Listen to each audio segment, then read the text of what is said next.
Welcome back inside of the Performance Center here at Minnesota. I mentioned we have Megan McEwen on the sidelines, and here she is with PJ Fleck. Hello, gentlemen. That's right. Coach Fleck, big spring game here for you guys today. What are you looking to get out of a game like this? Well, we're looking for the floor to continue to rise. We've got a lot of young players playing today. Not only that, got our great fans, families. It's like a spring picnic a little bit more. It's like we're in a big tent. But it's going to be a lot of fun, and looking for a lot of guys to be able. This is a reward for the whole spring. So a lot of evaluation going on, a lot of young players playing, but we're playing a real game, so it's going to be a lot of fun. And one of those players you have playing who does have a lot of real game experience is quarterback Tanner Morgan. He's coming back for his 6th year. How key is that for your offense? That's really key. I mean, he's played a ton of football. He's the all-time winningest quarterback in Minnesota history. Just brings consistency and leadership and really that calmness through that struggle. And he's done a great job of leading this football team so far. You'll see him for a little bit. I mean, a really little bit, and then we'll let the young guys play. Some young players that a lot of fans are going to get to see for the first time. Is there someone in particular you're looking forward to seeing Gopher Nation witness? Well, absolutely. Zach Evans, one of our running backs, and then Ike White, one of our receivers, #1. So a lot of young players out here today. A lot of the guys who have played 5-6 years probably aren't going to get as many reps, but you'll see a lot of the young players. Looking forward to it, Coach. Thank you so much. Thank you. Thanks, Coach. Thanks, Megan. Should be a fun afternoon. Alongside Jake Butt, I'm Jason Ross Jr. We'll have Megan patrolling the sidelines throughout the afternoon. Our rules for this afternoon spring game look like this: 15-minute running quarters. Here we have 4 quarters, standard football scoring. So you look around the conference, it's kind of a different feel with each and every spring game. But this one is fairly straightforward with Minnesota. The running clock, though, kind of stands out here. Saw a little trash talk pregame. You know, these guys are friends, they're roommates, they go to class together, but now they get to play with some real competition. There will be a winner and loser today, and you know no one out there is taking it lightly. Dragan Kesic will kick it off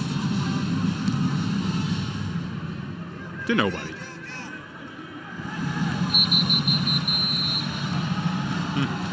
So now the offenses do officially come out. Kind of hear around different spring games, special teams is one of the parts that's difficult to replicate overall. So you typically do see kickers out there in some sort of a solo fashion, whether it's field goals or kicking off. Again, we have our maroon and gold teams.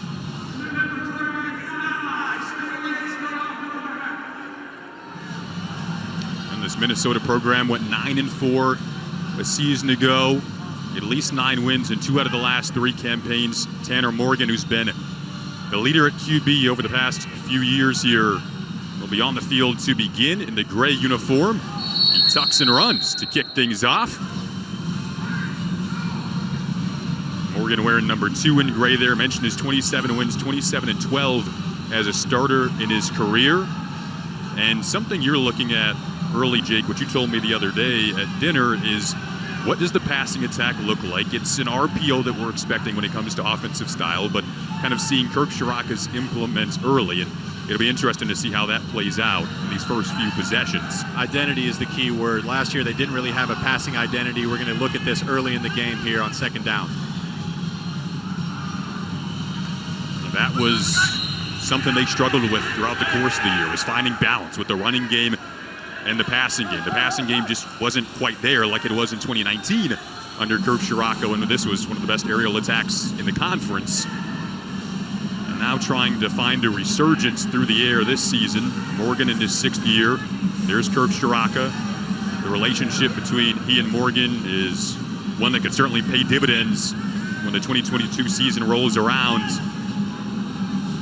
It's 3rd and 2. Your playbook's wide open here. We'll get to see the mindset of Coach Ciarrocca. Is he going to run or pass? Opts to go to the air, over the middle, and it's a reception and a complete pass for a 1st down. Michael Brown-Stevens, a guy that they've brought up a number of times, running a little slant route on the inside. There's Tanner Morgan.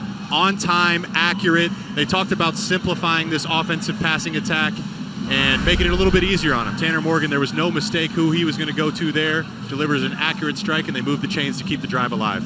Michael Brown-Stevens started 9 games a season ago, and one of multiple receivers in this core group with starting experience. The go-to guy is Chris Ottman-Bell, who isn't on the field offensively right now, as Morgan goes back to the air, this time looking deep down the field. Intentions once again for Brown-Stevens. You can see the mindset early. 4 plays, 3 passes. They wanted to live in that quick game. 2 of those 3 passes were living in the quick game. Now you get the secondary to kind of, suck up, get their eyes in the backfield a little bit. He takes a shot to Michael Brown-Stevens there. Just misses him. But it's more about the mindset and the willingness to pass the ball. Last year, only 3 teams threw the ball less than them in the entire country. That was Army, Navy, and Air Force, the service academies. They don't throw the ball anyways. You mentioned me. That's a category you don't really want to be in when it comes to being that down in the basement of passing attempts, because you want that to be a part of your identity in some way. And they're getting back to that early on in this spring game. This time looking over the middle that time. There's the transfer, Beanie Bishop on the breakup. They run a little slant route. Beanie Bishop gets his hand in there. That's why they're so excited about that guy. Doesn't drape on his back, doesn't hold him. Just plays good, sound defense and breaks up the pass. Now you're in a 3rd and long situation, so you can expect a pass here from Shiraka. Let's see what he's got in his playbook. Bishop enrolled in January. A transfer from Western Kentucky. P.J. Fleck loves his leadership on the back end, and they love that back end in general in the secondary. We'll touch on that throughout the course of the broadcast.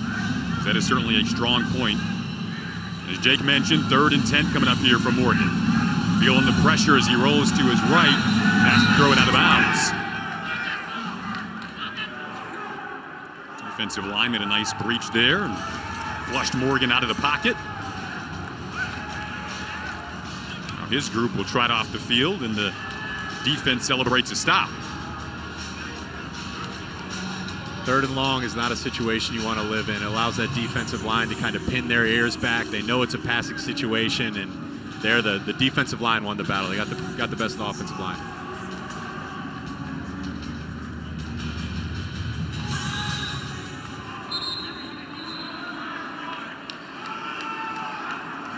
Here's a look at P.J. Fleck. His energy in our meeting the other day, Jay. You told me you walked away motivated. I walked away motivated. He just cares about the little details so much, and you feel that throughout the progression and the culture of his Minnesota program under his watch. Key word you just said there was culture, and that's the one thing I took away from that meeting. Is I asked him straight up. I said, PJ, what do you think you've seen from this team that makes you believe you can win the Big Ten West this year? And he said, we're not exactly worried about results, Jake. We're worried about the process. Squeezing everything we can about this team, coming to work every day, trying to maximize all the talent that we have. We're process-driven, understanding results will follow. Well, we were told there might be some trick plays in the mix today. You told me we might see at least 2 per quarter as they flip it to one of the O-linemen. That is Ariante Ursary there, who's going to be a key part blocking-wise. We don't know how much we'll see him catching the football, but we know he's going to block a lot up front for this team on that left tackle side, as we do have a flag down. Eligible man, maybe? I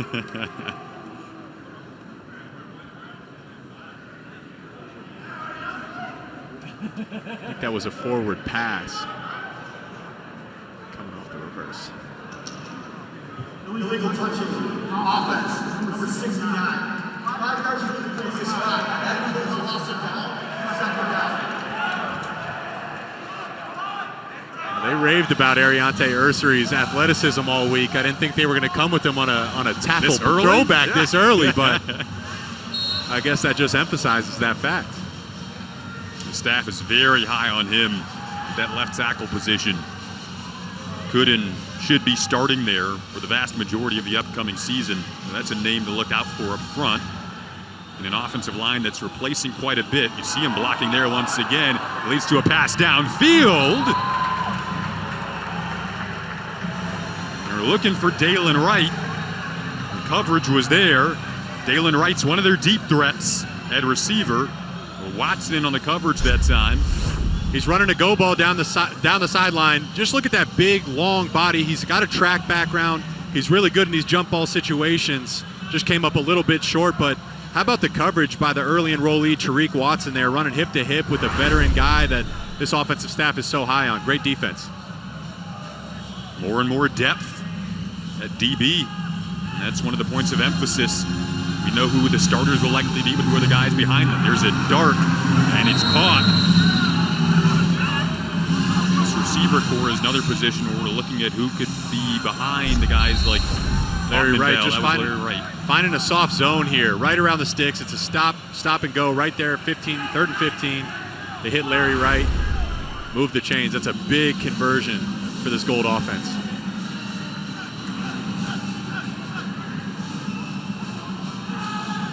A 15-yard gain. The QB is Ethan Kayakmanis, a young freshman who they are very high on. That ball deflected just past the line. Kayakmanis has been impressive in spring practice. His brother Dino is a wide receiver wearing number 80. You can see the philosophy. Very, very pass happy early in this game. You've seen the RPOs, the quick schemes. Just trying to get these guys settled in. RPO is a key part of the style of this offense. We'll see that quite a bit. They go to it again here, and a quick connection with Dalen Wright. So Kayakmanis finds Wright on the sideline. Beautiful pitch and catch, running the wide side out route there. He's got leverage on Tariq Watson, came back. All right, Tariq got me once, I'm going to come right back to him. And there's Dalen Wright with a nice pitch and catch. Another gain of 15. You can see the pretty intense start to this spring game. They go to the ground this time. Zach Evans, the freshman back out of Heath, Texas, another player who they think has a bright future ahead. Brought down by Lucas Finnessy. I have a feeling we're going to be hearing Zach Evans' name a couple times today. He's going to early enroll. He's a younger guy. He's probably going to play a lot, but PJ brought him up. Shiraka brought him up. His teammates have brought him up. There's a younger guy. All of his classmates are still in high school, but he's made a real splash this spring. Yeah, the staff just speaks so highly of his quickness, his maturity, three-star back. Kayakmanis quickly back to the air, and he goes to Dalen Wright once again. Let's go to the sidelines. Megan McEwen has more. A special part of this spring game is the fact that there are guest coaches on both sides. One of the guest coaches is former Minnesota wide receiver Rashad Bateman, who was a first-round draft pick a couple years ago for the Ravens. And you can see him talking with Chris Ottman-Bell, who's going to be one of the star wide receivers we see for this Minnesota team, in addition to Michael Brown-Stevens. So wonderful teaching moments. Bateman able to talk to these wide receivers one-on-one on the sidelines while the gameplay is going on. Thanks, Megan. Always cool to see the alumni getting involved in how that's playing out, their imprints on the future of this program. Dalen Wright has been a key part of the receiving game so far, and the targets from Kayakmanis and Tanner Morgan. 4 times on this drive already. They've really been coming to him. The one thing they talked about with Dalen Wright is they think he has all the physical potential in the world, but they need consistency. That one he really could have came down with. You know, if he wants to reach his full potential, which they think he could be a receiver that plays on Sundays, got to make that catch on the sideline. And he's been putting in a lot of work off the field as they go back to the ground with the Zach Evans. You told me about the 7 a.m. film sessions that he's been going to in the morning. Like you mentioned, physically they feel there isn't really any limitations there. So it'll be interesting to see if he can take that next step up and be a co-target with Chris Ottman-Bell and improve this passing offense that struggled a season ago. The ground game was so steady, dealt with a lot of injuries at running back. Most notably, Ibrahim going down first game of the season against Ohio State, that very competitive 45-31 loss. Then down goes Trey Potts, and then Bryce Williams. And Megan, who's on the sideline for us today, did a lot of Minnesota football a season ago, as Larry Wright comes open and waltzes into the end zone for a touchdown. At receiver, that's a position that if it can supplement the running game well, could really create a more well-rounded, balanced attack. And Jake, they're searching for that identity. We see them going to the air quickly and often early in this spring game. They're wasting no time trying to solidify this passing attack. I think we're going to get a replay after the extra point here, but this was a really nice scheme, really nice ball by Kayakmanis there. I think you're going to see a sluggo. We're going to cut here. We're going to watch the extra point, but I mean, that drive had to be 80-90% passes, marching all the way down the field and finishing with the touchdown. Here's the replay. You're not going to see the route too much on the bottom of the screen. You see the pump fake. He was running a double move. He showed the slant route, and you can see the separation he created right there for an easy pitch and catch. They'd run so many slants throughout the drive. They're going to show the slant to Tariq Watson there at defensive back. bites on the slant, converts it to a fade, allows for an easy pitch and catch for a nice touchdown here for the Gold offense. That drive, 73 yards of it, did come through the air, like you mentioned there. 9 plays, 80 total yards, shade over 3 minutes, capped off by a 27-yard connection.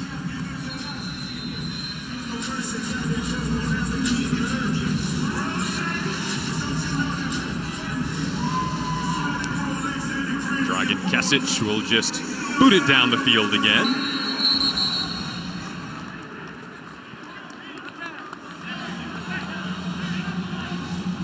Well, one of my favorite apps. Every Big Ten team, every Big Ten sport is on it, and you can customize it your way on the new Big Ten Plus app, powered by Big Ten Network. Stream hundreds of live, non-televised events, plus next day re-airs. It all adds up to a bigger Big Ten. Download and subscribe today. Fall will be here before we know it, getting a sneak peek at PJ Fleck's crew here in Minnie. We got a fall weather-like day in Minneapolis, Jake, so we had to move things indoors, but it's nice and comfy inside.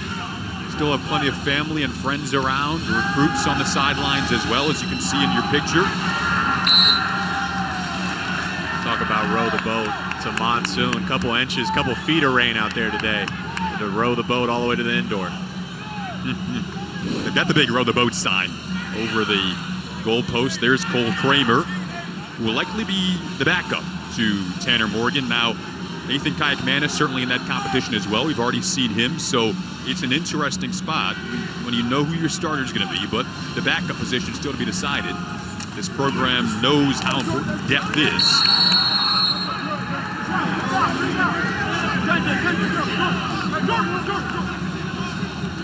Jake noted we've seen a lot through the air so far. With a blend of work on the ground too, but that last drive to put our first touchdown up on the board was 73 yards passing, 80 total. Cole Kramer though, Jake, interesting because he's more of a different look, a bit of a rushing threat on maybe third and short opportunities. Here's a third and long for him coming up though. Mike White, the early enrollee, jumped off sides. Gonna be a false start on the offense, put him in 3rd and 13 situation. False start. Offense, number 1. 5 yards from the previous spot. Remains 3rd down. There's another player we'll talk about today in the passing game as a wide out. 13th ranked recruit out of the state of Maryland. Kind of what you mentioned here. Cole Kramer, it's his chance to respond. Kayakmanis just marched right down the field for a nice long touchdown drive. He had a 3rd and 15 to start. Here's Cole Kramer's 3rd and 13. Can he convert?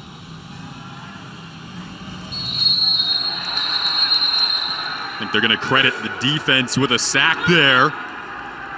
So that D-line holding up strong. That was Austin Booker on the edge. Again, you don't want to live in those 3rd and long situations. That's when these D linemen start licking their chops. They know it's a pass. They know they can get into their pass rush moves, and it really gives a disadvantage to the offensive line. There you go. You see the pressure from all angles, really. Pressure off the edge there by Thomas Rush. There's Devin Easter generating some pressure from the inside. Just really no time for the route trees to develop, and Cole Kramer gets sacked before he gets a chance to even release the ball. There is Moe Abraham there on the sidelines, not playing today. This will be his 6th year on campus. 2020 Big Ten running back of the year, set the school record for rushing yards per game that season. So it'll be exciting when we do see him get back out on the field. He's fully recovered from that injury that he suffered against Ohio State last season, as Kayakmanis is stepping back out onto the field at QB.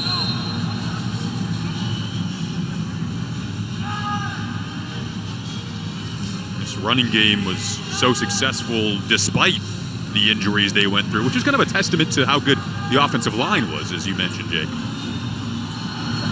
They go to the RPO here to the air. The sideline catch made by Jackson.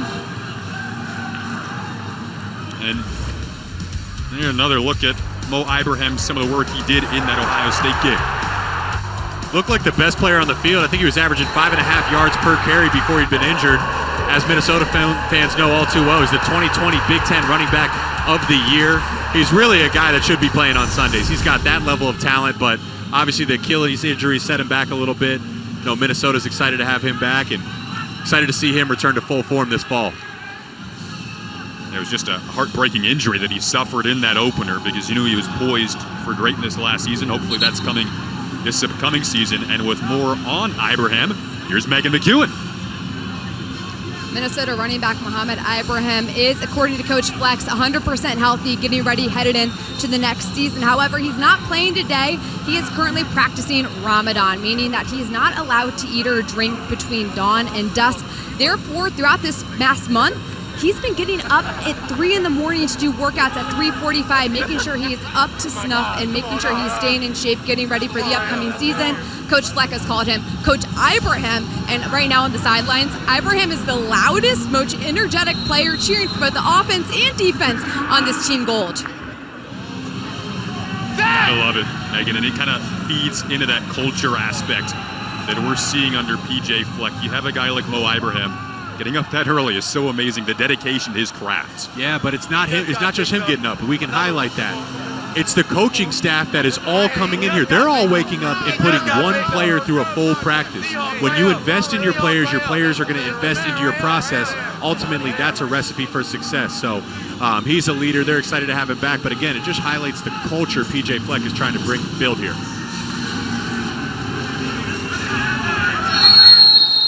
Man is showing off the wheels. Did they call a sack there? It's the gold sideline not too happy about it. What's a sack? What's not a sack? And then as a defensive player, you're going to have to hold back of actually touching the quarterback in this game, which is obviously difficult. Looks like they gave him the first down, but you can see early in this game, again, the passing philosophy, RPO. It stands for run, pass, option. You're going to read the linebackers. If they're stepping up to the run, you're going to quickly pull it and try to hit a quick pass, either in the flat or a slant or an out route. Allows for some easier throws for your quarterbacks. Kayak Manis seems really comfortable in this scheme with his second great long drive. It's Bryce Williams, who was kind of the third back in the rotation a season ago. As I was mentioning earlier, Megan watched a lot of Minnesota football last season. She told us, kind of coming back week after week, it felt like another back was going down. Bryce Williams ended up suffering an injury as well. They had a couple of freshman backs fill the void toward the tail end of the season. Both of them have entered the transfer portal, so still a discovery of who's going to be maybe taking the second most amount of reps behind Ibrahim when the season does roll around. Trey Potts also isn't playing today. He's a junior back. This time to the air they go. It's Zach Evans, speaking of running backs, another piece of versatility there. That was a word we used a lot in our preparation conversations, Jake, is versatility. Exactly, and a running back, the more you can do, the better it helps the offense. So you want to get in these passing situations. Sometimes there's not going to be anything downfield. That's when you're going to look to your running back as an outlet. Zach Evans, they've raved about his running ability, but there you see him catch a ball out of the backfield in the check down situation and then go punish the defensive backs to move the chains. Kayak Manis has already led one successful drive through the air. That one well out of the reach of the intended target, Dalen Wright. They love Dalen Wright. They've been targeting him all day, just haven't been able to connect as much as they would have liked to. Again, he had a little separation there, ball was just a little bit outside, but they're so excited about him and think he could be the most talented receiver on this roster. Just has to put it all together and be consistent day in, day out. They want to give him the ball. When you saw him on the field prior to the game, you called him a specimen. Physically, he's really amped up. As Zach Evans goes to the ground there, brings up a 3rd and long scenario with 90 seconds left in our running clock. Opening quarter, we're playing 4 quarters. We have switched up, though. We've kind of changed on the fly. They are stopping it every now and then. You see the yards well in advantage of the gold team there. 108 of those have come through the air. So that's kind of showcasing how they are working on that, obviously very deliberately in this spring game. And the offensive coordinator, Kirk Shiraka, who was guiding the offense from 2017 to 2019, is back in town and back in that position. Kayak Manis floats it through the end zone. Into double coverage there. Looking and is broken up. Intentions for Daniel Jackson there. He is another guy who started 8 games last season. Tough situation down in the red zone. Don't have much room to work, but you're going to just give your guy a chance on the outside. There's the transfer, Ryan Stapp showing up. Abilene Christian guy. They're really excited about him in the spring he's had. Was an all-conference player. Funny note about that. So Abilene Christian seems to be becoming a pipeline to this Minnesota football team. Minnesota fans remember Jack Gibbons, the linebacker from last year, another Abilene Christian guy. Well, middle of the season last year, now we live in the transfer portal. Jack Gibbons goes up to coach and says, "Hey, coach, I think I got another guy for you." Well, we've had a fun start to this one. Entertaining opening quarter. More coming up from the Maroon and Gold game when we return on Big Ten Network.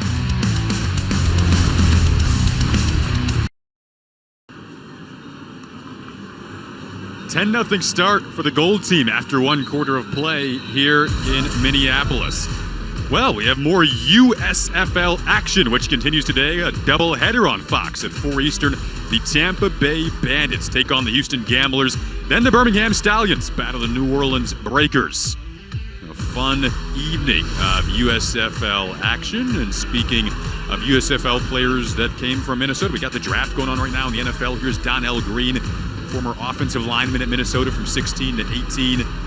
That's a key position group we're talking about today in the O-line for the Golden Gophers. Really sprinkled throughout pro football. A couple of draft picks today as well that we can dive into. So Boye Mafe taken by Seattle. Be a part of the future of their D-line. D-line is trying to fill some gaps of talented players that are departing to the NFL, but still some talented returners and transfers coming back. Minnesota really utilized the transfer portal well. We'll send it down to Megan, who has more on the sidelines. I am currently with offensive coordinator Kirk Ciarrocca. You were here at Minnesota from 2017 to 2019. Went away, but then now you are back for a second stint here with the Gophers. What made you want to come back to Minneapolis? Well, I think first of all is my relationship with Coach Fleck. You know, it goes back a long time. We've been together for 7 years as a coordinator, and then we coached together at Rutgers. So just the trust that I have in him and my relationship with him was really important to me. Then the second thing that was really important to me was the staff. The staff was here, guys I had worked with in the past that understood me, understood the system.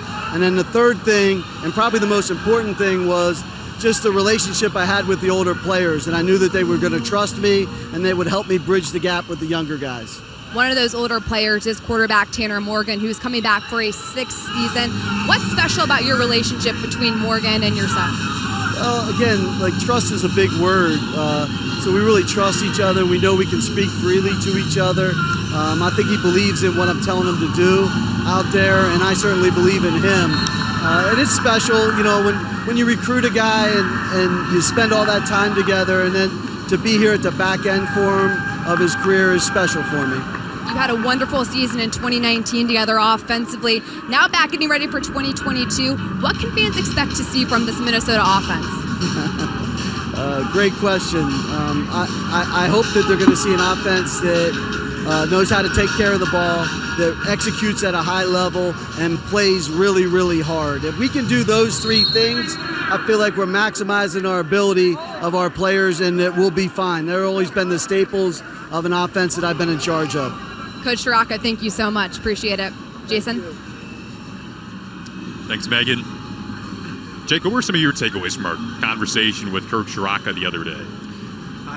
The one, and we talked about it in the pregame, is his relationship with Tanner Morgan. And we talked about if this offense wants to get back to that 2019 level of success, they're going to need to match that level of relationship. And he said it's really changed. Tanner Morgan back in 2019 was a 17, 18-year-old kid, younger guy. Now he's a 6-year veteran. And it's more of a fluid relationship. Tanner Morgan feels the ability to give his opinion to Ciarrocca, and Ciarrocca responds, so they can work together and build an offense that complements them both. You had a quote the other day that I loved when we were prepping as we get another trick play here. We're expecting 2 to 3 per quarter. This one doesn't work out as Larry Wright is swung down there. Neither of the trick plays have really worked out so far. We saw the left tackle, Ariante Ursary, get involved in the first quarter. Here's a look at Larry Wright. Working on a double pass, and these trick plays are specifically for the defense. Tanner Morgan's excited. His defense didn't give anything there. Those trick plays are for the defense. It forces you to do your job. If you don't do your job, you get greedy and try to make a play. That's when the trick plays hit you big. So obviously nothing there on the double pass. The defense did their job and did well. And working on defensive discipline. They go back to the ground here a little bit more simple with Zach Evans. But the quote that I loved from you relating to offensive identity is, when you're painting a picture, you don't want to just throw paint at the canvas aimlessly and have people trying to search for the art. You want people to know what the art looks like, right? Those are my favorites of the week from you. That's exactly right. You got Roy G. Biv, all the colors in the rainbow, but a true artist knows how to paint something on a canvas where you have 100 people walking up to it and they're know exactly what that piece of art is.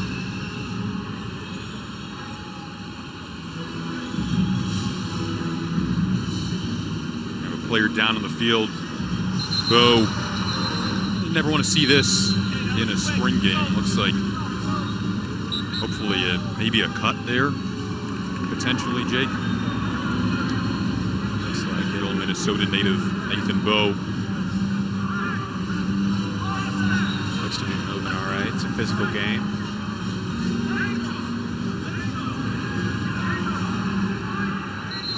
He's one of those players on the depth side of the offensive line, potentially playing on the right side of it. And right now you kind of maybe know who the starters are in that position. There's one of them, likely Chuck Faliga, wearing number 76. Quinn Carroll, when he arrives, could potentially join him over on that right side. He'll be a grad transfer from Notre Dame, not yet with the program. He'll join after graduating from Notre Dame. Those are 2 big names, though. A couple of 60-year guys, and that was a theme across the board with this offensive line. Experienced 60-year players across, just haven't really played together yet, though. Yeah, you're replacing 4 offensive linemen. You return your center, John Michael Schmitz, who could be one of the best centers in the entire country. So even though you have new pieces, Chuck Filiaga, 6-year guy. Axel Rushmeyer playing guard, 6-year guy. So they have veteran players. It's about gelling it together, getting them used to each other, and just taking repetitions. Something that stands out with that offensive line as they run into the teeth of it once again here. John Michael Schmitz, he is returning, one of the lone returners, and maybe the most important position to return at center. I would say so. I mean, your center is the guy, when you break the huddle, he's getting up, he's putting his hand on the football, and he's directing everybody. He's giving the mic point. He's telling you where your run targets and who to double team and who to double team to where. Having a veteran guy that understands that and understands how to communicate can really benefit 4 new pieces. We noted there were a couple of Golden Gophers drafted recently, and on that offensive line, Daniel Fa'alele was a key piece. He was taken by the Ravens in the 4th round not too long ago. Boye Mafe to the Seahawks. High pick there. He'll join another Big Ten product in Kenneth Walker of Michigan State, who was also selected by the Seahawks. Thought Boye Mafe had a chance to go in the 1st round. He has that level of talent. Obviously, great value pick for the Seahawks, snagging him in the 2nd round. And Fa'alele going to the Ravens. I mean, that's a perfect fit. I think he's 6'7", 380. Fits exactly what they're there, right? And they love to run the football, so they want a big boy that can play across the offensive line and generate some movement.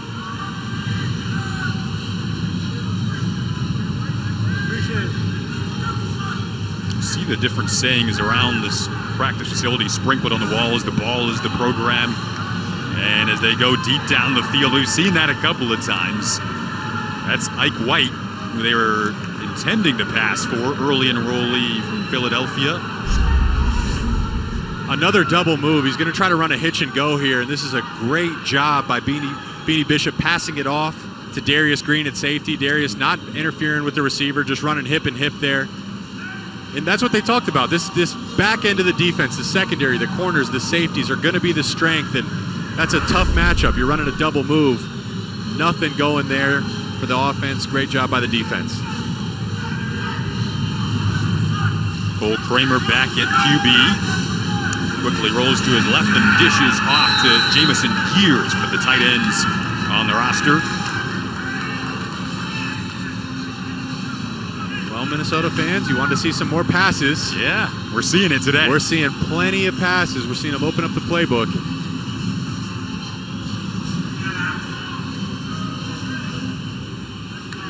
And again, Cole Kramer a bit more of a rushing threat in this offense. Could see him fairly frequently in different scenarios. When the season rolls around, Tanner Morgan, the clear-cut starter, and a 60-year player we've seen kind of sparingly throughout the course of this spring game. Now in the second quarter, dart over the middle, caught, looking again this time for Gears, and has him brought down by a cluster of white shirts. Getting the tight ends involved is kind of a staple of what maybe Kirk Ciarrocca wants to do here. Exactly right. This was a really nice route by Jamison Gears. It's 3rd and long. It's split safety defense. So he's going to push vertical. We're not going to be able to see the route, but he's going to settle right there around the sticks, and you can see the separation he created there on the captain, the linebacker. That's a matchup that they're going to come back to when you got a tight end on a linebacker right over the middle of the field, right in the quarterback's vision. Great pitch and catch to move the chains. Going up tempo and going to the air. Another connection. This time on the sideline as he hooks up with Michael Brown-Stevens. Springfield, Ohio native who started 9 games a season ago. Could be another guy to potentially emerge around Chris Ottman-Bell. There it is. We've seen this scheme all day. RPO and an out route. Easy pitch and catch. The quarterbacks seem really comfortable throwing this. Michael Brown-Stevens with a nice route, nice possession catch, and they're continuing to march right down the field. Let's see if they can finish here with a touchdown. A little under 9 to go, and what's been a running clock and not a running clock at times in this opening half. Another dart and another catch from Michael Brown-Stevens. You had a good nugget on Brown-Stevens that you told me this morning. John Legend's nephew. Legend. It's a musical nugget. It is, and they're going to have a tight end playing a musical concert at halftime. I wonder if Michael Brown-Stevens will throw his hat in there, but he's dancing out there on the field right now, making a couple nice catches, helping move this Maroon offense down the field. That catch was for 11 yards, the previous one for 12. Now they're knocking on the door inside of the 10. We'll check at the line of scrimmage there. Nice cutback on the ground, but then the defensive line eventually sniffs it out.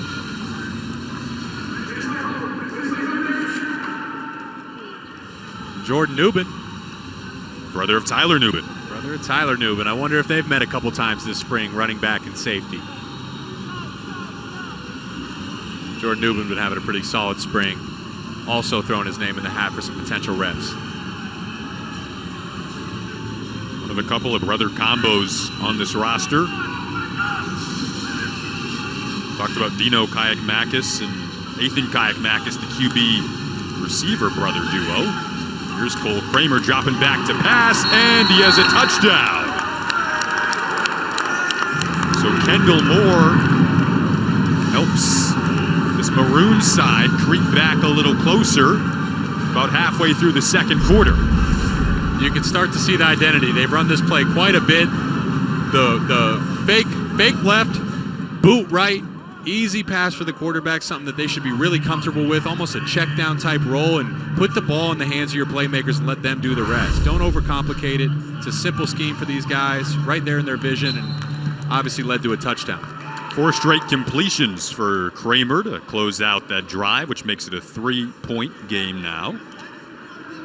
We got a fun day on Big Ten Network. More Golden Gopher sports coming up as softball rolls on. The Gophers and the Wolverines continue their series in Ann Arbor.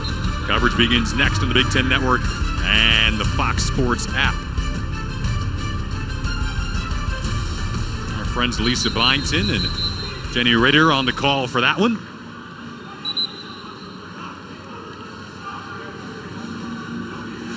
Congrats to Lisa for closing out an awesome season with the Milwaukee Bucks, and now killing it with the Big Ten Network on some softball later today. That last drive, 7 plays, 51 yards, just under 5 minutes. Looks like they're putting him in a little situational football backed up there in the 3-yard line. We call this the black zone. The goal here is to at least move the chains once, so if you do have to punt, you give your special team some breathing room. Zach Evans showcasing the speed here, turning the corner, then some physicality at the end of the run as well, putting his shoulder into Bryson. Boy, when football's done right, isn't it beautiful? You can see why they're so excited about this guy. Showing you a little bit of everything today, but there he is bouncing it to the edge and punishing the secondary element that tries to come up and tackle him. And Moe Abraham loves it on the sideline, watching his young back. He'll stay out on the field. That was the longest run of the day, 16 yards from Evans, who has 37 rushing yards total. They blow this play dead pretty quickly. Kayak Makis back on the field at quarterback now.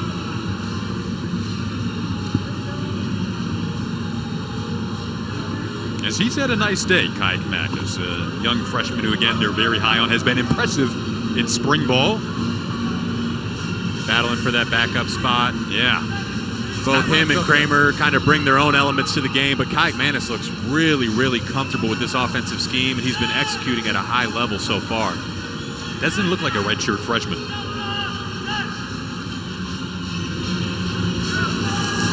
Calm once again delivery. A tough one broken up that time by Ryan Stapp, who's a guy we're looking at defensively, the DB and transfer from Albion Christian, as Jake pointed out early. He's been involved quite a bit this afternoon. They've been testing him, and he's answered the call. And he's all over that slant route, getting in there with a pass breakup.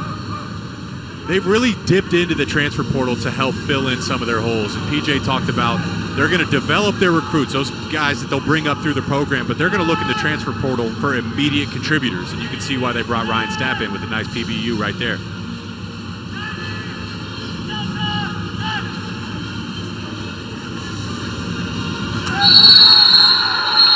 This play blown dead, and the defense loves it.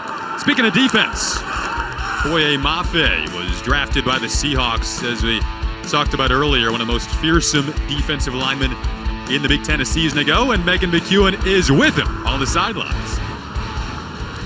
Just drafted Boye Mafe here at the Minnesota Spring Game in the second round. Congratulations going to the Seahawks. What about your game will translate well in Seattle? I mean, the way the defense goes, they're a 3-4 defense, and that's something I wanted to be a part of. So for me, I'm just excited to go out there and really understand and see what I can do. On my visit, I connected well with the coaches. We all got together really well, and it seems like a fun atmosphere. The people around it, the facility's right on the lake. So I'm excited to get out there, honestly. I can't wait. You know what it's like to play in a land of 10,000 lakes, and how did Minnesota help prepare you for the next level? I mean, for me, the biggest things I learned I grew up really fast here. I got mature. A lot of things that coaches off the field helped with everything. So, I mean, honestly, for me, I learned a lot from coaches. They taught me how to be a mature, how to be a man, how to do everything off the field on top of doing everything on the field. What about the Seahawks off the field makes you feel like it's a good fit for you? Location, honestly. I'm excited to go see Seattle. I heard they have good halibut. I can't wait to go eat that, honestly. All the foods, and I'm really just really excited to go try the whole city out. How important is it for you, though, to come back to these types of events and maintain a relationship with your old teammates? It's really important to me, honestly, because these are the guys that I worked with. I sweat, blood, tears, everything together. So, honestly, to see them all out here playing again, it's great for me, honestly. I just always love doing this type of stuff. Now when they visit you, they take them all to Starbucks around Seattle, because there's a lot out there. Boye, thank you so much. Jason? Thanks, Megan. Thanks, Boye. Jake, you took me on a little Minneapolis tour last night. I had some Alaskan salmon. Boye is ready for the halibut out in the Pacific Northwest. You got any seafood favorites? I like it all. I mean, playing in the NFL, you got to keep on your weight, so you can't really be too picky with your food. All seafood, all red meat, all chicken, I'll eat it all. Ike White, one of the receivers that could be a part of the future of this offense, makes the reception there. Golden Gophers getting ready for what they hope will be a season to build on last year's 9-win campaign. Had the big 11-2 season back in 2019. Took a slight drop off in 2020, but 2 out of the last 3 seasons, you've seen at least 9 wins. Jake, we talked about it. There are 4 9-win seasons in the history of this program. As PJ Fleck pointed out to us, half of them have come under his watch. Because there's another burst up the middle. And speaking of that, taking a look at the schedule for 2022, what spots here stand out to you? So I'm looking at it as we're trying to figure out, we're talking about a new offensive identity. Look at that out of conference schedule to start the season. Minnesota should be favored in every one of those games and should expect to be 3-0. They get a chance to figure out their identity before the ultimate test, traveling to East Lansing to play Michigan State. That's where we'll get to find out what kind of team this football team is. Yeah, PJ Fleck mentions some of the struggles against Iowa, close games against both Iowa and Wisconsin a season ago, and this is a program that over the last few years has been good in those one-possession games. And now, like you mentioned, when those big moments roll around, you can't argue with the motivation and the energy that PJ Fleck brings, now reunited with his former offensive coordinator, Kirk Shiraka, who you see there. He's back in town. He's with Tanner Morgan, who's at QB. Those two had a lot of success together in 2019, record-setting success when you look back at the numbers statistically. They go to the grounds here again. That's Michael Brown-Stevens, who you typically will see in the passing game, but the versatility is something he brings, a different wrinkle, and that's obviously very key to have. Kind of a part of your depth is having versatility. Those two words going to go hand in hand. It's a spring game, so guys get to really dive deep into their bag of tricks. You split the roster in half. You ask more of different guys. Michael Brown-Stevens having a solid afternoon. Under a minute to go now in this opening half. See if this Maroon team that goes with a little bit of trickery here. Ike White on the tail end gets popped toward the tail end of that run. As Schwartz came over to make a play with Derek LeCaptain.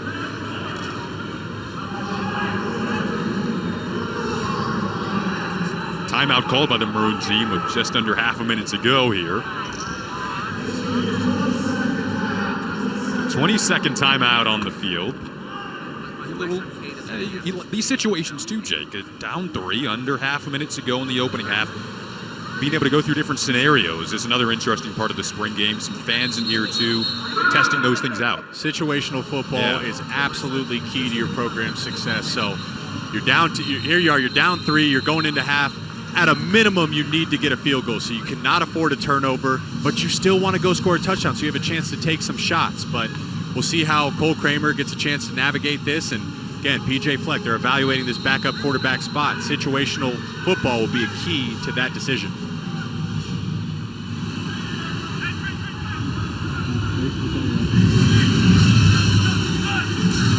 Kramer has completed 5 straight passes, and he goes to the air here. Can he complete a 6th in a row? Could not. Beanie Bishop in on the coverage. The transfer from Western Kentucky, who could get a lot of time in that secondary when the fall rolls around. I'm really liking what I'm seeing out of Beanie Bishop, and really Ryan Stapp, the 2 transfer guys, but obviously Beanie Bishop there, who's an all-conference player at Western Kentucky, an honorable mention all-conference returner. So it speaks on his athleticism, and he's been shut down, locked down all afternoon.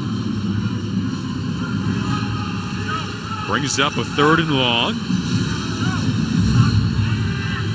Wonder if you see him use all 4 downs here potentially if they don't get this first down. Kramer under pressure. Flag goes flying. Looking at the sideline. Michael Brown-Stevens caught that. We'll see what the flag is for.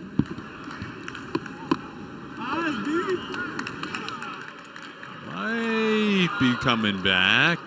Flags are kind of down in the holding zone. Yep.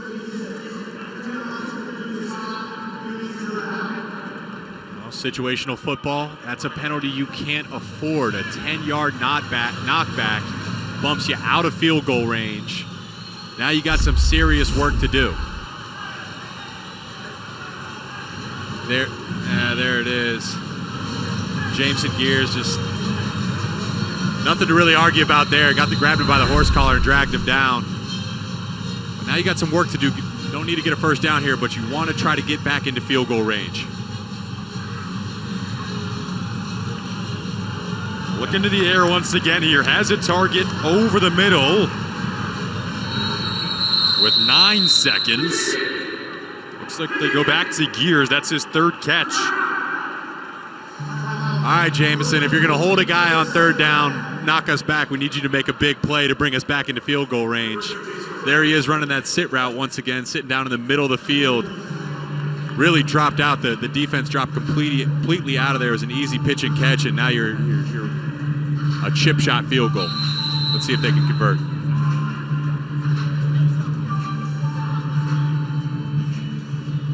From 20 yards out, Dragan Kesic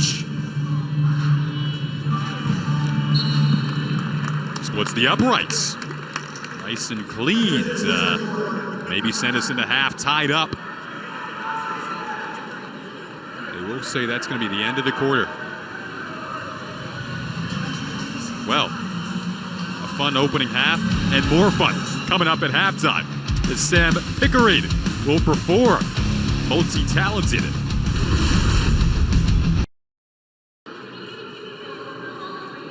Welcome back inside of the Performance Center here in Minnesota. Well, PJ Fleck told us he wanted a Super Bowl 50 Pepsi-esque halftime show, and we might get that here out of Sam Pickering. Thank you, Jen. I just want to take a moment real quick to thank Coach Fleck for giving me this incredible opportunity to share some music with you all, and then also thank everybody who was working behind the scenes, because it took a lot of people to make this happen. Like she said, my name is Samuel Pickering, and the first song I'm going to share with you guys today is an original called Mercury Mountaineer. I hope you like it.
Mercury Mountaineer, with the automatic dash and the latch on the back and the shifter behind the wheel.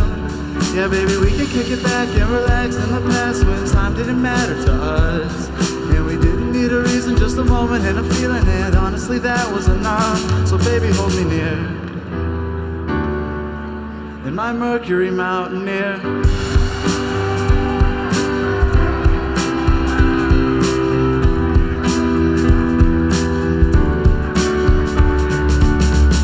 Midnight curfew, 11:53, and I still haven't left. Speeding through the night to make it home. How could I forget? And maybe we'll crash and burn like I did round the turn of 35 and 8. Although I lost my car that icy night, if I could do it all again, I wouldn't hesitate.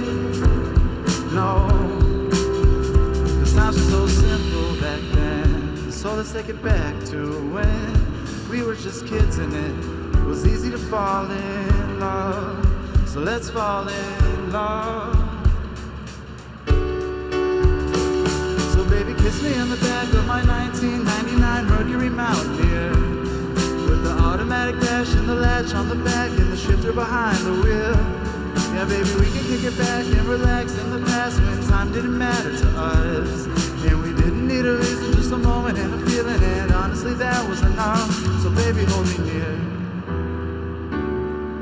in my Mercury Mountaineer. And I wish I could go back to when it didn't matter what car I drove, as long as it always brings me there, and sometimes brings me home. So baby, kiss me on the back of my 1999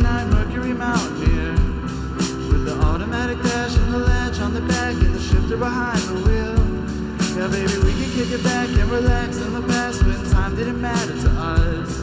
And we didn't need a reason, just a moment and a feeling, and honestly that was enough.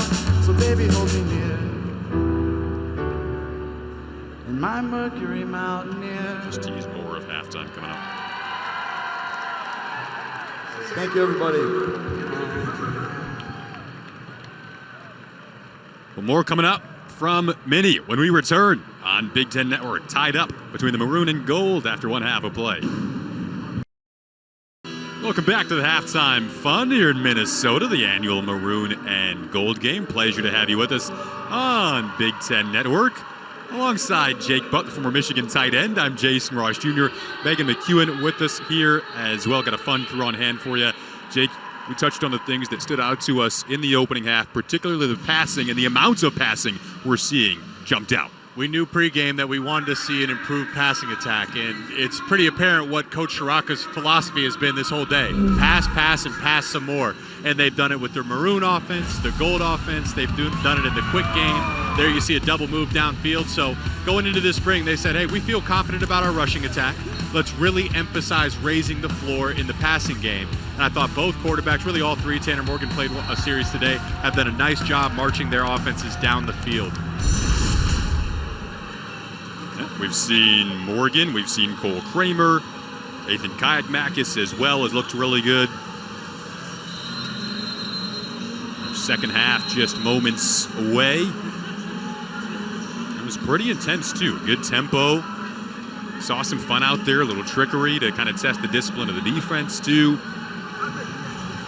A lot of passing as Jake noted there, and that is important because of the return of offensive coordinator Kirk Shiraka and the struggles of this passing game a season ago, really across the board.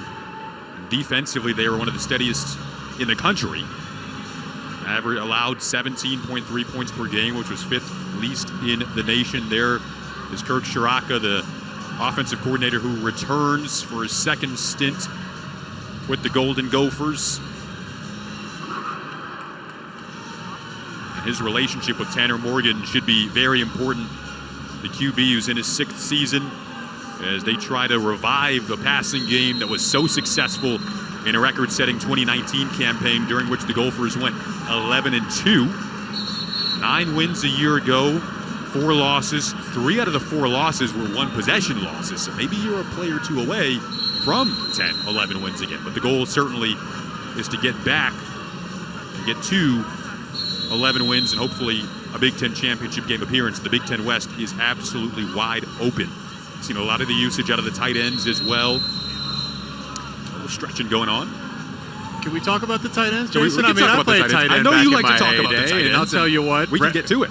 Brevin Spanford, a guy, he hasn't played much today, and rightfully so. There's no mystery what his talent is. Watching him warm up, he's a physical freak of nature. But they've come back to the tight ends time and time again. And an interesting note about Kirk Shiraka, when he was at Penn State, he was coaching Pat Freiermuth, who was a second-round pick to the Pittsburgh Steelers. He's a rising tight end in the league, looks to be one of the better tight ends in the NFL. Well, when Pat Freiermuth was at Penn State, he got the most targets of his career with Kirk Shiraka. So you can see Kirk Shiraka's emphasizing throwing the ball to the tight end, and when they get Brevin Spanford out there in full capacity in the fall, you can expect to see him get a number of targets. Brevin Spanford, likely the guy who they'll be throwing to the most. We've seen a lot of Nick Caller up and Jamison Gears today. But Spanford, a guy who they could expect to catch 50 balls potentially. They like to utilize that position in the passing game. Nick Callerup is more of a run blocker by trade, kind of an extension of the offensive line. Megan's on the sidelines with Rashad Bateman. I am with former Minnesota wide receiver and current Ravens wide receiver Rashad Bateman, first-round pick last season. But you're a guest coach today here for the Gophers. How has this role been going for you so far? It's been going well. You know, the game's tied up 10-10. You know, me and Kamal Martin come up with a strategy. I think we'll come out on top. What's been the best motivational speech you've been able to give to somebody so far today? Just be you and have fun. You know, I think that's what it's all about. So being able to come out and stay true to yourself and play the game that you love, freely, you know, it's hard to beat that.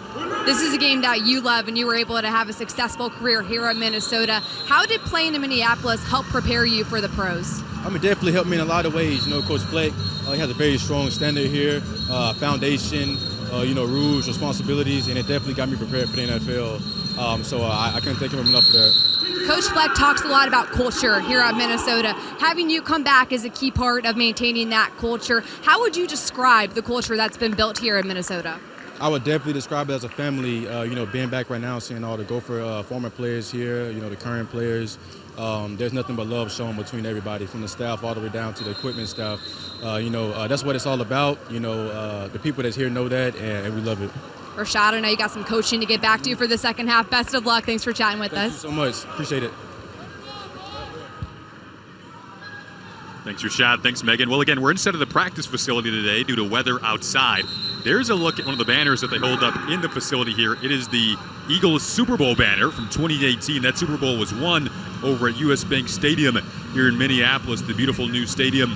And it's an interesting story because the Eagles actually practiced in this facility, which is relatively new, really before Minnesota got rolling here.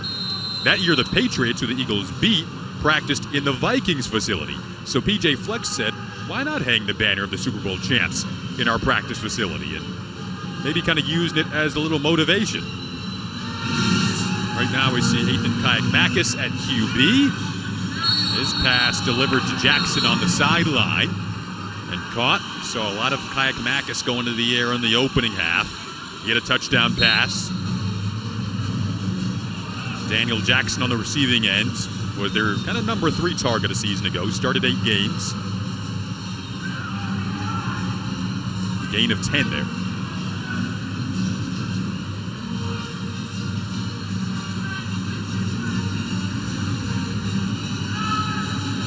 Kayakmakis, redshirt freshman who they're very high on, lined up next to another freshman in Zach Evans, the running back, who he fakes it to, then goes to the air, has another completion over on the sideline. It's that same scheme. They came back to it. They tried it on the left side of the field, now back to it on the right side of the field. It's the RPO. They're going to show the run and then hit the out route towards the sideline. They've come back to that about 8-9 times in this entire spring game, and it seems to be something Kayakmakis is really comfortable with. They hooked up with Larry Wright there for a gain of 13.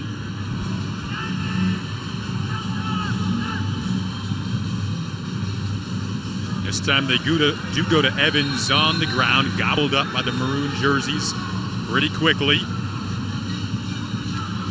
The run defense has held up nice today. I thought that was Gage Keys in there. Watching him warm up, that's just a big, strong body. Right there next to Lorenzo Surges, the transfer from Vanderbilt. Need those guys on the edge to really set the edge, be disruptors, and bring down the running back when you get your hands on them. Gage Keys, Trill Carter, Darnell Jeffrey, some names that stand out up front. Thomas Rush is back on the ends. He was second on the team in sacks a season ago.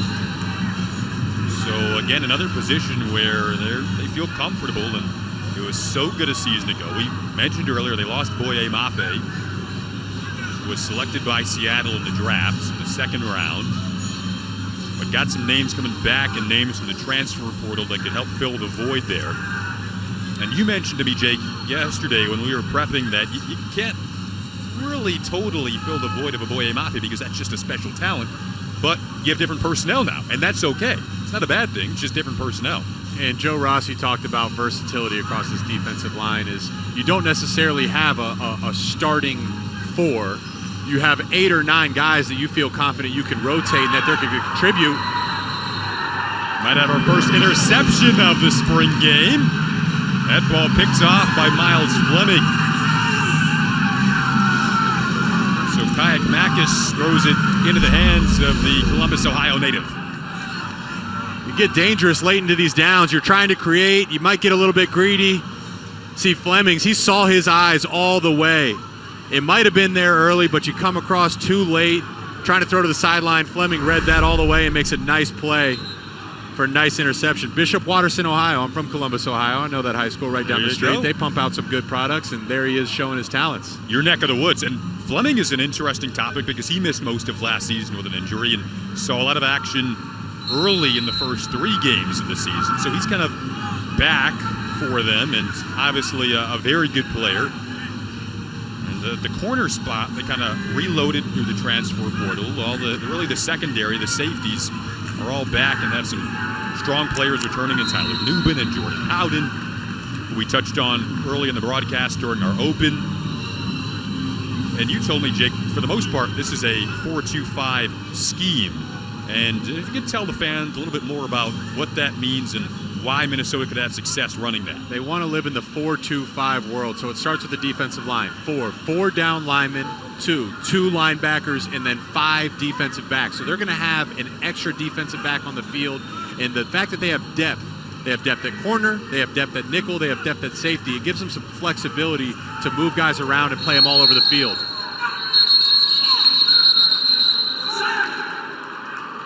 And they called a sack on that, but that's a pretty remarkable throw by Cole Kramer with a man in his face. I don't know. He definitely doesn't like the call. You're going to see pressure, but he's got Ike White streaking down the middle of the field off his back foot.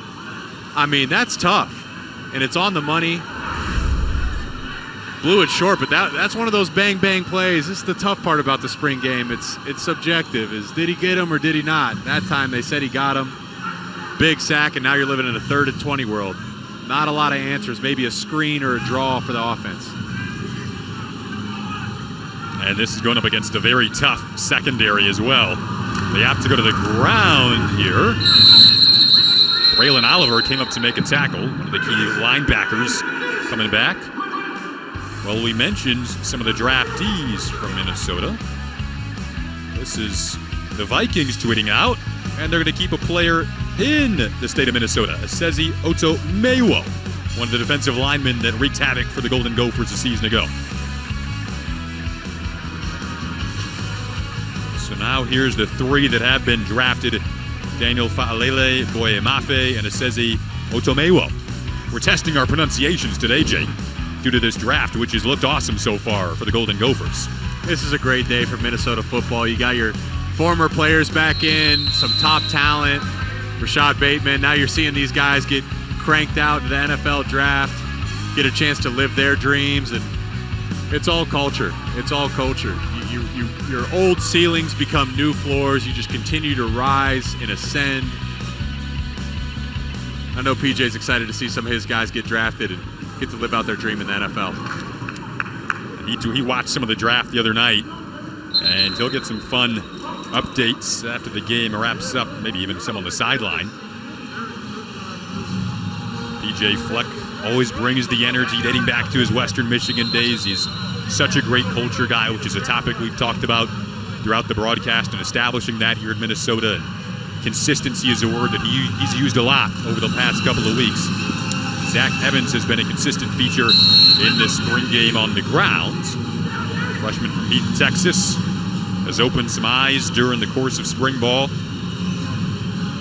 I think the run defenses look pretty solid for the most part today. You know, we talked about a shuffling of the defensive line, bringing in guys in the transfer portal, guys stepping into new roles. But you look at that schedule, you got Iowa and Wisconsin, last 2 games of the season. It's no mystery what they're going to do. They're going to run the ball. So it's imperative that this front 7, front 6 guys find a way to stuff the run. And so far, so good here for both defenses.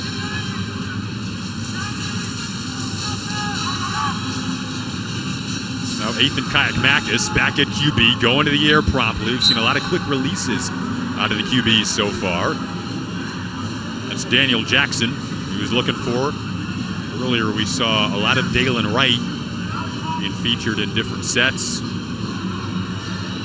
Dalen Wright is on the field right now, too, at wideout.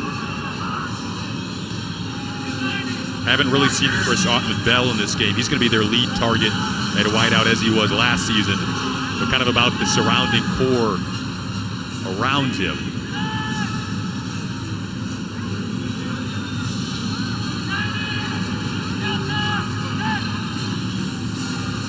Kayakmakis back to the air again. Mentioned he had a touchdown pass early, going deep down the sideline, out of the reach of Larry Wright. And speaking of QBs, we have the starter Tanner Morgan down on the sidelines with Megan McEwen. Tanner, coming back for your 6th year in a Minnesota uniform. What went behind the decision to come back? It was just an easy decision to be able to be here. It's a gift to play football here at the University of Minnesota, to be in this culture, and so to have the opportunity to come back again really was a no-brainer. A no-brainer as well, because now you're linked up with your former offensive coordinator. Now he's your new offensive coordinator, Kirk Shiraka. How would you describe your relationship? It's awesome. I look up to him really, tremendously. He's a great teacher about life, and obviously a great teacher when it comes to football, X's and O's, fundamentals, all kinds of stuff like that. And I've known him since I was 16 years old, so it's really a joy to be coached by him each and every day. You've been through a lot together on the field, and headed into your final season here at Minnesota, what do you feel is your best characteristic that you can bring as a matured quarterback? Yeah, I think it's just every day looking for ways to get an edge. Every day finding an opportunity to get 1% better and just stack chances, because at the end of the day, that gives you the best chance to be successful, and that's what we got to do as an offense and as a team each and every day, and just continue to chase that challenge every day. One of the challenges that you've been able to work with last year, a lot of injuries, but this year you have a lot of non-injured players now between wide receiver Chris Ottman-Bell, some of those running back groups. But how did that challenge last year help you prepare for this year? Yeah, absolutely. For us, it's always, when you get your opportunities, just being ready and really that next man up mentality. And for us, each and every guy, we put pressure on ourselves every day here at practice, through the organized chaos that we have. To get better and prepare ourselves for that moment, and our coaching staff does an elite job of that. And I think it showed last year, and it showed this. It's going to show in the fall too, of just being able to get 1% better every day. Looking forward to it. Thanks, Tanner, so much. Jason. Thanks, Tanner. Thanks, Megan. Here's a look at Ike White. They tried to go receiver to receiver there during our interview as Michael Brown-Stevens was tossing it down the field, and some more trickery. And this was an interesting duo that we saw in front of our broadcast position. Now walking along the sidelines together, Zach Evans and Moe Abraham, one a veteran, one a freshman, and there was some mentorship going on between Ibrahim and Evans. You love to see those conversations. Jake, you've been in the room as a player, as a veteran. You've also been in the room as a freshman. How important is that leadership and conversation between the experienced and the youth? Yeah, it's invaluable. And in our meeting with the coaches yesterday, they continue to emphasize Moe Abraham's leadership, and not just in the running back room, for the offense and the team as a whole. And you really get to find out how big of a leader a guy is when he's tested. And he tears his Achilles last year, still showing up. He's his team's the biggest cheerleader on the sideline today, celebrating the success of his teammates. Just speaks on the character of that young man, and he'll have a lot of success playing running back for a very long time. Oh yeah, gotta love to see it. Speaking of running, July 10th, the BTN Big 10K returns home to Soldier Field in Chicago. Runners can choose between a 10K or a 5K option, followed by an unforgettable tailgate party. All participants receive a school-specific T-shirt and a Big Ten medal. If you can't make it down to Chi-Town, you can participate virtually wherever you are live. Register now at btnbig10k.com. Let go, out with the point. Looks like Kayak Makis' group about to head back out onto the field. 10-10 game, 3 minutes to play in this third quarter. Pleasure to have you with us on Big Ten Network. Jake Butt, Jason Ross Jr., Megan McEwen on the field. Our producer, Bart Fox, director, Billy Proctor, excellent crew on hand. Indoors today due to rain all day outside. Definitely want to focus on player safety, and they did that today by moving the game inside, as McCoy is credited with the sack here. Not touching the QB in the spring game, but D-line still loves it. Again, it's the defense as a whole. That one was a coverage sack.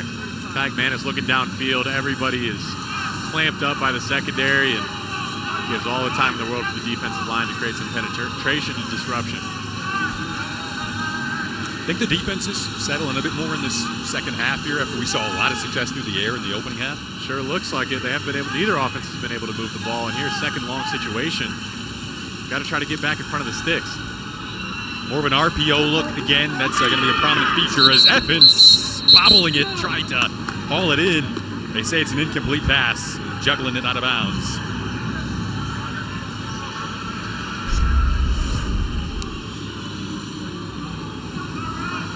Little review here.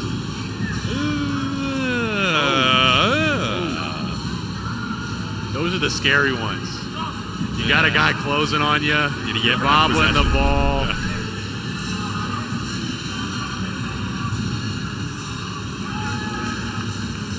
So another 3rd and long scenario. Not a lot of plays in the playbook for this one. He's got pretty good coverage up front. That time, another nice grab from Evans. This time, he is inbounds. Made the catch. One for his highlight reel, but not enough for a first down. Only needs one hand right here. Again, they're looking downfield. There's nothing there.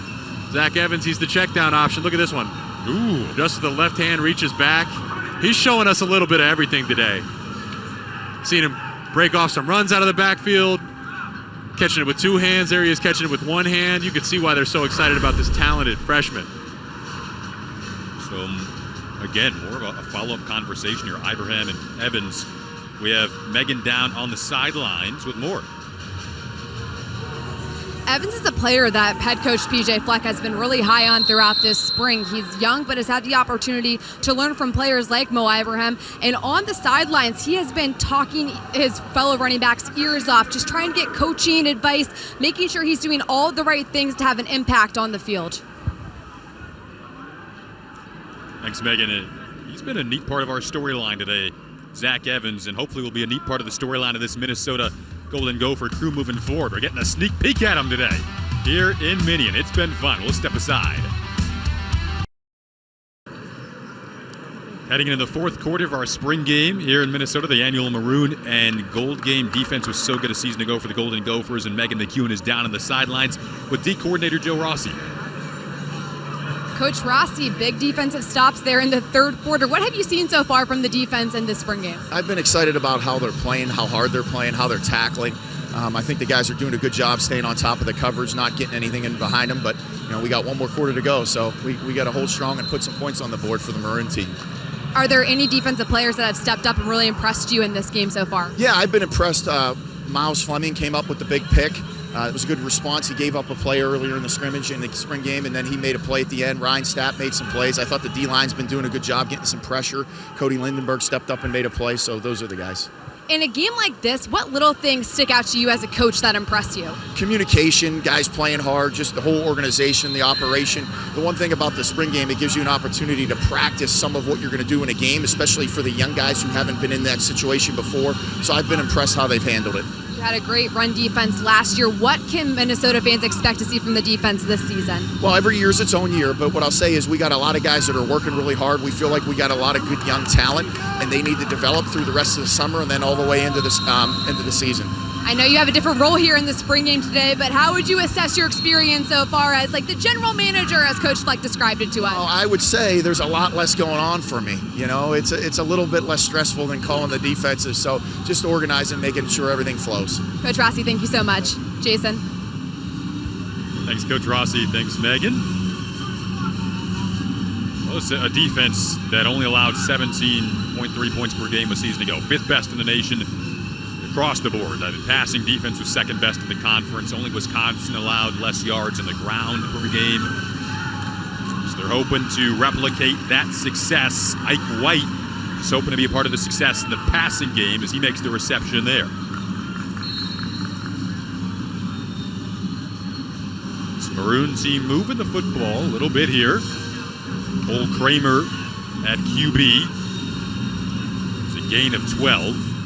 Play prior was the longest of the day for the Maroon team at 20 yards. Little drama going here into the 4th, 10-10. There can only be one winner. Good situational football. Pull away. Good situational football. Good competition. And this Minnesota team has been in some close games over the past few years. Again, I mentioned 9 wins this season ago, 4 losses. 3 of those 4 losses were 1-possession games. Back. There's a flag down, kind of in that holding zone. Another one goes flying toward the tail end of the play. I think they're going to give Martez Lewis there on the right side of the offensive line for a holding. See what they can.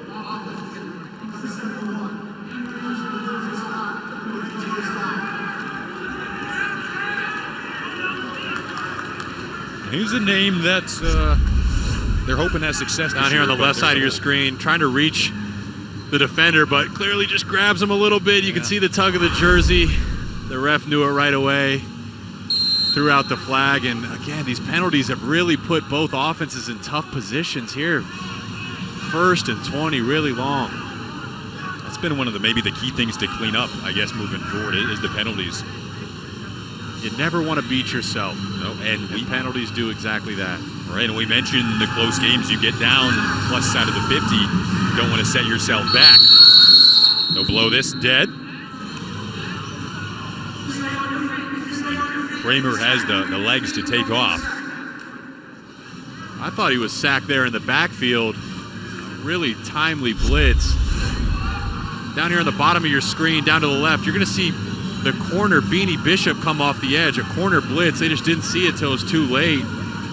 Forces Cole Kramer to evacuate the pocket, but now you're in 2nd and long. You need to get a chunk here to get you in 3rd and manageable. See if they can get some of this yardage back. As Kramer has his eyes downfield, looking to a one-on-one matchup out of the reach of Michael Brown-Stevens there.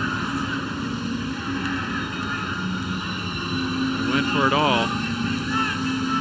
He had him. The ball was just a little bit out of reach. Michael Brown-Stevens. Well, Solomon Brown was in on the coverage, and then the fans toward the tail end of the play to skip out of there. And they did so in the nick of time. Good awareness, good reaction time. It's a pretty intimate environment in here, and fans are feeling the game atmosphere just like the players are. There's a pick. 2nd interception we've seen today.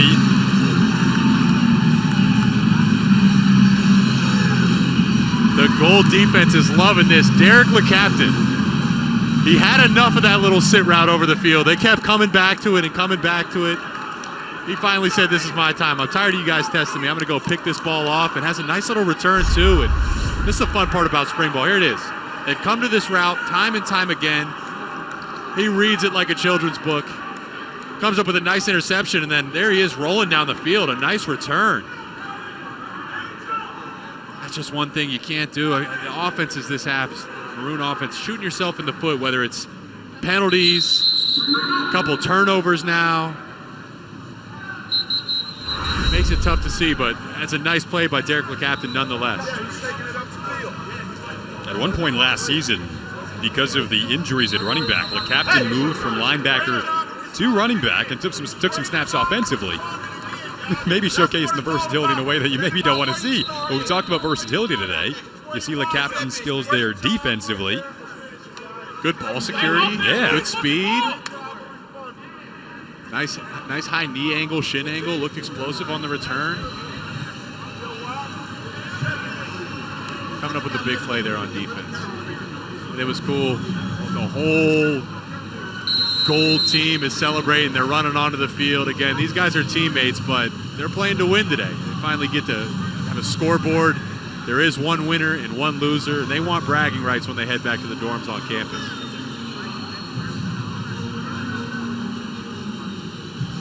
See if it remains a running clock as we're inside of the final 10 minutes now. Ethan Kayak-Makis back at QB, flushed out of the pocket, and they're going to blow it dead. Gage Keys again in the mix. They had a double move there to Daniel Jackson. If he could have got him a couple more seconds, might have had it, but there's Ja Joyner, guy that came on strong last season, got a sack in the bowl game. He could be an X factor for this D-line. He's someone we haven't touched on too much yet. Came on late last season. As you mentioned, that sack in the bowl game. Minnesota's now won their last 2 bowl games that they've played in.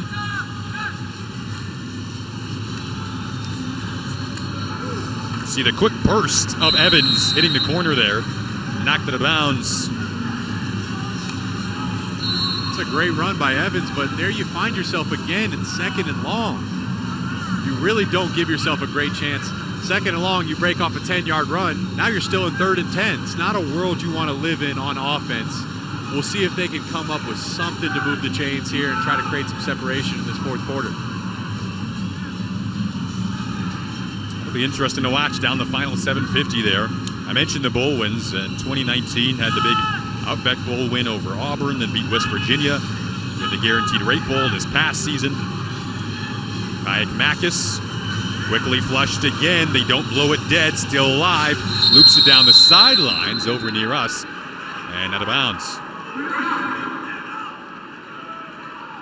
I thought that ball was coming our way, Jason. I did was too. ready. You were ready. I wanted to see if I still had it.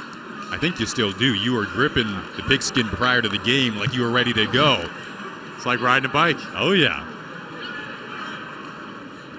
Thought the offenses looked good in the first half.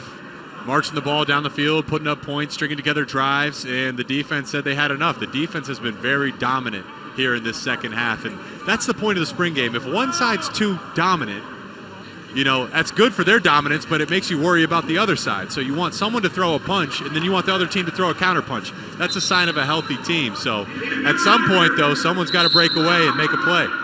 Megan is down on the field with one of our honorary coaches. That's right. We are with Antoine Winfield Jr. You are back here, coming in from the Bucks. What made you want to come back and be a part of the spring game? Oh, because it's family up here. You know, came up here for college and had a great time. My roommates are out here. We're supposed to be coaching the game, and so we're having a great time. It's good to be back and seeing all the young guys play. What's the best piece of coaching advice you've been able to hand out to your former teammates now? To my former teammates, keep grinding, because it's going to pay off at the end of the day. Because, you know, a lot of guys out here, they have the skills and everything. They just got to continue to work hard, stay healthy, and they'll be able to do the same thing I did. You played in spring games yourself. What is important to do in a spring game to try to stand out to your coaches? Just to make plays and do your job. Try not to make any mistakes and just do your job. That's pretty much it. Speaking of doing your job is to play for the Bucks. You also were on the team that won the Super Bowl. How would you describe that experience? Amazing experience. Nothing like it. We had a great run, and it was amazing. Hopefully we can get another one. And you went to the University of Minnesota and then were able to have a successful so far career in the NFL. How did being a Gopher help prepare you for that level? Just my mentality, I feel like. You know, Coach Fleck has a great program here, and being able to use all his lessons and translate that to the next level, it's been great. That's what it was. Thanks, Antoine. Appreciate your time. No problem. Jason? Thanks, Megan. Jake, Antoine mentioned there the mindset of continuing to grind. You were a player who had a very successful career at Michigan, and your mindset was always consistency, and you hear that under PJ Fleck. Sometimes it can be easy to get a little complacent, but he wants to break the boring, as he described it. And he's a guy who feels like it's pretty easy to stay motivated under. He brings that level of energy, and when your head coach does it, the assistant coach has got to match it, and from the first player down to the last, they all got to match that level of energy. He loves this game of football. He loves the process, and he wants to recruit and bring in guys that love that process as well. He talks about the process. When you fall in love with the process, the results ultimately follow long term. Jake Butt, Jason Ross Jr. with him, Megan McEwen on the sidelines. Been a fun day here in Minneapolis. That was a 10-yard run from Jordan Nubin, the brother of Tyler Nubin, who'll be a key piece in the secondary for Minnesota. Cole Kramer at QB here, hands it off. Seen a bit more of the running game in the second half. A lot of passing in the opening half. Moore took the handoff that time.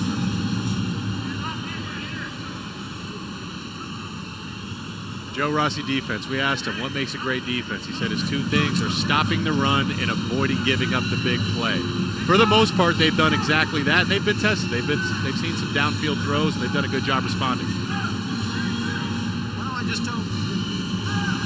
Mentioned earlier, the run defense was so stout last season, one of the best in the Big Ten, one of the best in the country. They go to the air. It's Michael Brown-Stevens on the receiving end of that pass from Cole Kramer as he skips out of bounds. Clock isn't stopping. Rolling clock here in the fourth quarter. Can the Maroon team piece together a clutch drive? Multiple times we've seen both sides on the plus side of the 50, but haven't capitalized. This is kind of the area where penalties have been an issue. That was a gain of 15.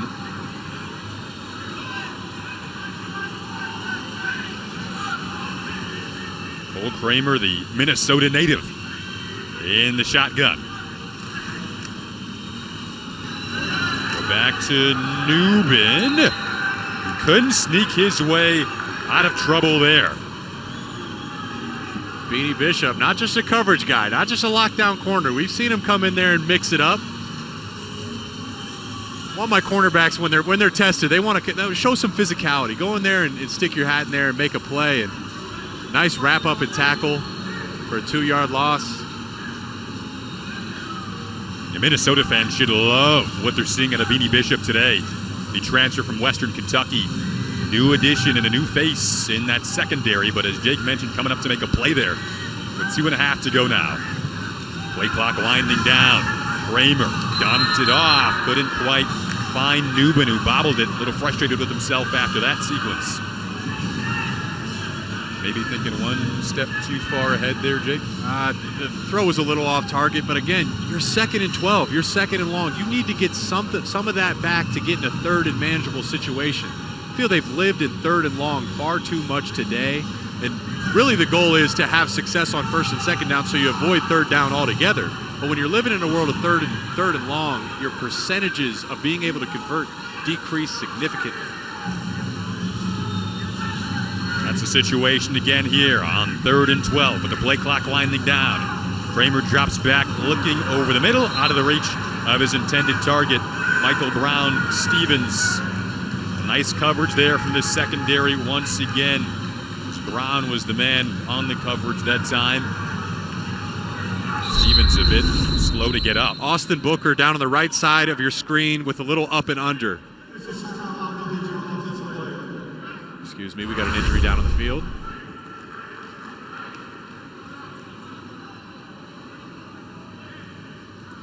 Let's see if Stevens is okay here. Again, he started 9 games last season and one of multiple receivers in this core group with starting experience. Just a matter of who can kind of emerge consistently around Chris Otton and Bell, who didn't play today. Here's another look at that last play. Maybe just went down a little awkwardly here.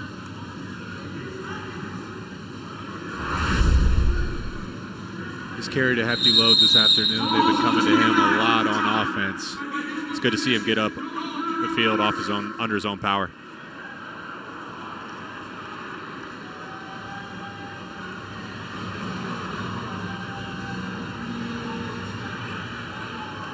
Talked about situational football. We may get some overtime reps involved here, Jake. Looks like, yeah, they're gonna maybe reset things. And I'm having so much fun, Jason. I saw the clock ticking down. I was kind of hoping this. Give each team a chance to go down and score. So we believe it's gonna be college overtime rules. We'll see how things go here. We've adjusted a few times. So 10-10 after our regulation, I guess we could say.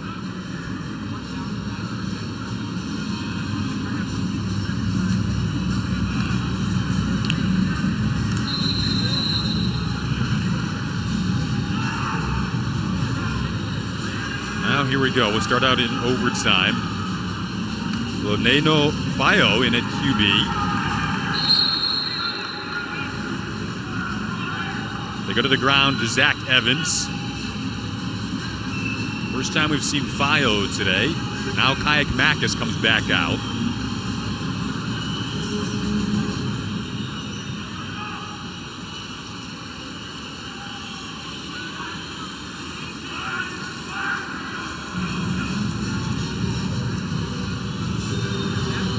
So his drive starting right around the 25-yard line.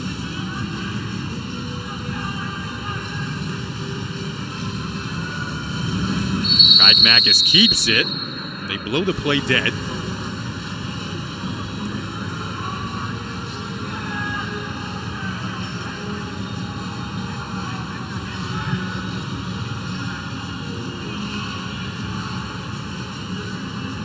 Red zone, another situational football. You have a different playbook for the red zone specific plays, because the defense typically has red zone specific defensive plays. So you kind of try to capitalize on what you expect out of the defense.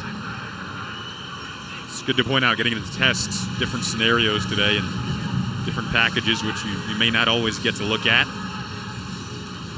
Good to make the most out of this culmination of spring practice. Again, they blow it dead. They call that a sack.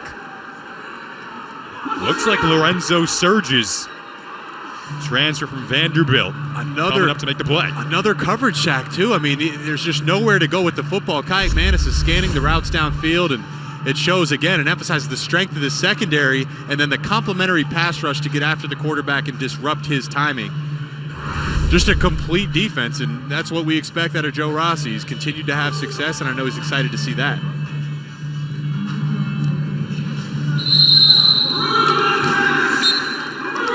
Dragan Kesic drills the field goal attempt there.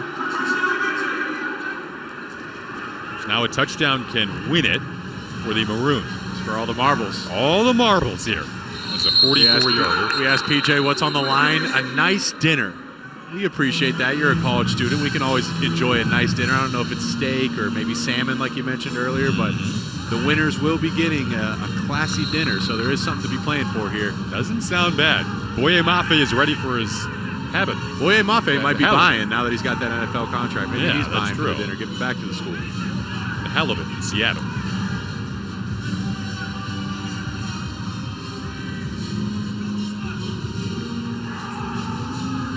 Cole Kramer shovels it, burst up the middle here. Ball might have come out. Is that and the Gold team signaling that they came up with it. We'll see who has this. Obviously a big decision coming up. It was definitely out.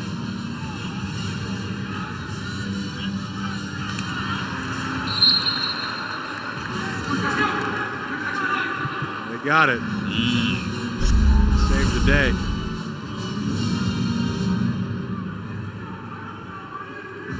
Brown Stevens had it jarred loose. The one thing this defense struggled with last year, if you had to pick it, was generating turnovers.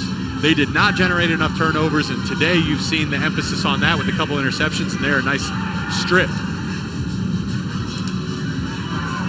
Nubin takes the handoff. Cut down by Ortiz Jr.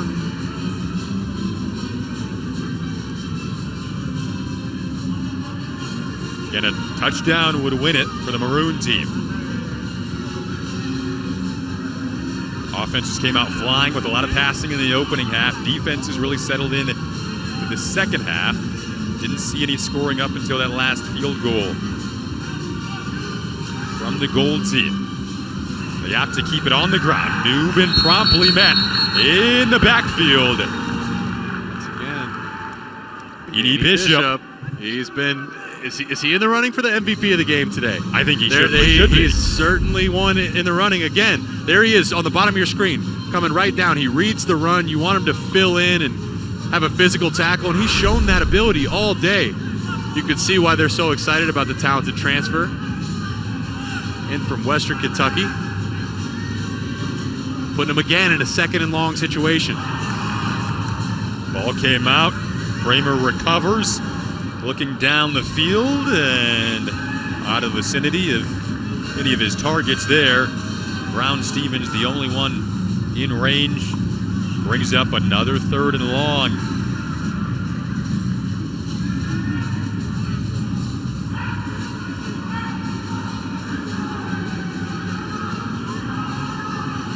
This is where defensively you just line up your whole secondary right at the first down mark. You don't have much grass to defend behind you being down in the red zone. It's a really tough call as an offensive coordinator.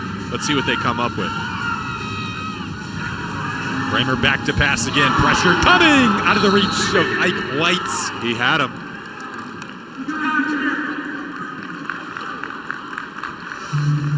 And he had him. That's a little too high. See, Ike White wants that one back. He knew that one. It was a walk-off touchdown potentially. Just a little bit out of range, and the pressure probably had something to do with that. Field goal coming to try to tie it here. Matthew Trickett able to split the uprights.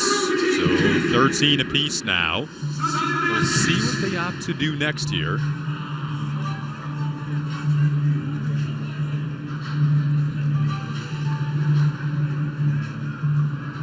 So it sounds like we're going to go to sudden death kicks here. Oh, man. This is Dragan Kesic.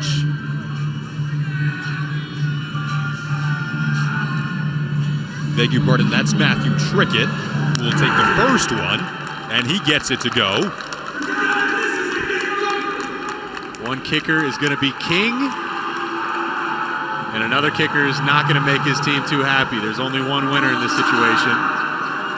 So now here's Dragan Kesic to try to match Trickett. The Maroon team's trying to make some noise. It's fun competition. It is. He's got all the pressure.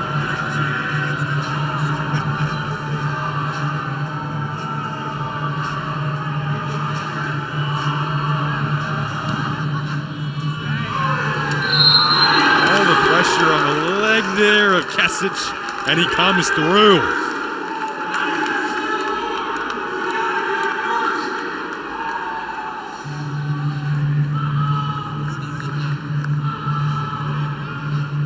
Mariano Sori-Marin will be a starting linebacker at the Michael linebacker spot this season alongside Moe Abraham. A couple of guys looking on, as they'll see here. It's about a 53-yarder. Yeah.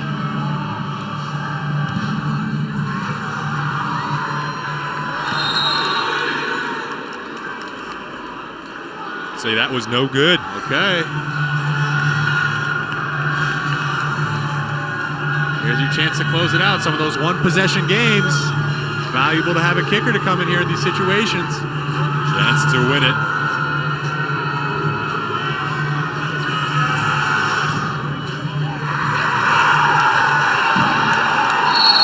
That will be the winner.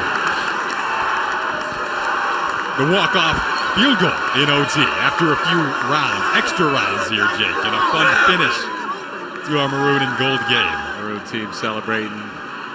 Gold team not so happy.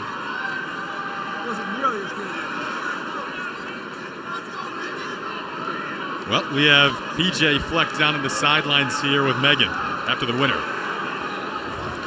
Coach, it doesn't get much better than going into double overtime, sudden death. How would you describe the way this spring game shaked out at the end? That was exciting, right? I mean, we didn't score any points in the second half. Thought the defense has played really well. The kids played hard all spring, and to end it that way, we got two phenomenal kickers, and they've worked really hard. And look, they're down there enjoying it, and this is what it's all about. And now we get into the offseason and get a lot better. Who stood out to you today?